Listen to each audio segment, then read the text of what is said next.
Hello everyone, मैले चाहिँ पिठो मुसेर यस्तो राम्रो डो बनाइसकेँ हैन। हाम्रो पहिला गाउँघरतिर चाहिँ हामी एकदमै खानेकुरा भनेको नै यही हो है। दुधहरूमा पकाउने हो यो चाहिँ। त्यसको लागि चाहिँ पिठोहरू मजाले मुसेर आधी घन्टा 1 घन्टा जस्तो भिजाउन राख्ने।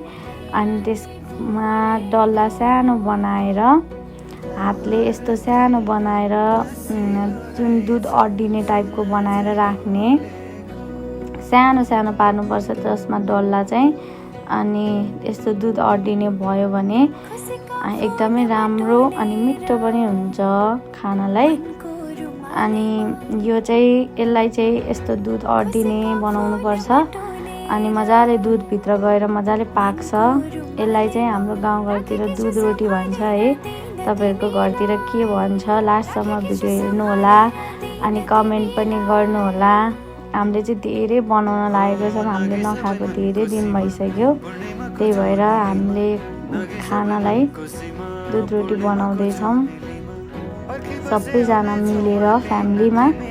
यसरी एक नाङ्लो त हामीले बनाइसक्यौँ अलरेडी, अर्को नाङ्लो रेडी गर्न लाग्दैछौँ।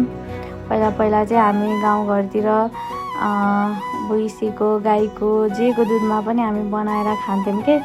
सानोमा खाएको एकदमै मिठो हुन्थ्यो, त्यही याद आयो अहिले चाहिँ। यस्तो मजाले बनाउने हामीले रेडी पनि गरिसक्यौँ लगभग 2 नाङ्लो जति। अनि अब रेडी गरिसकेपछि तातेको दुधमा मजाले हालिदिने।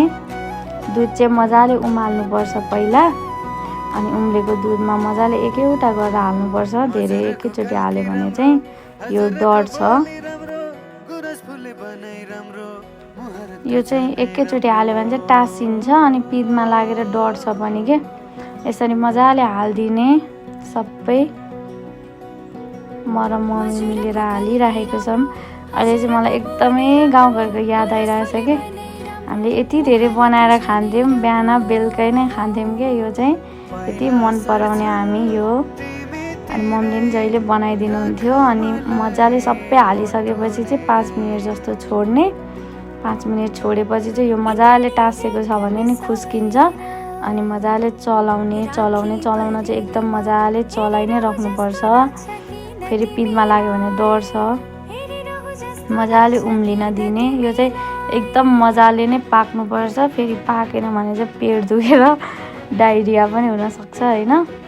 एकदम मजाले उम्लिने गरी पकाउनुपर्छ। अनि आधी जस्तो पाकिसकेपछि चिनी हालिदिने।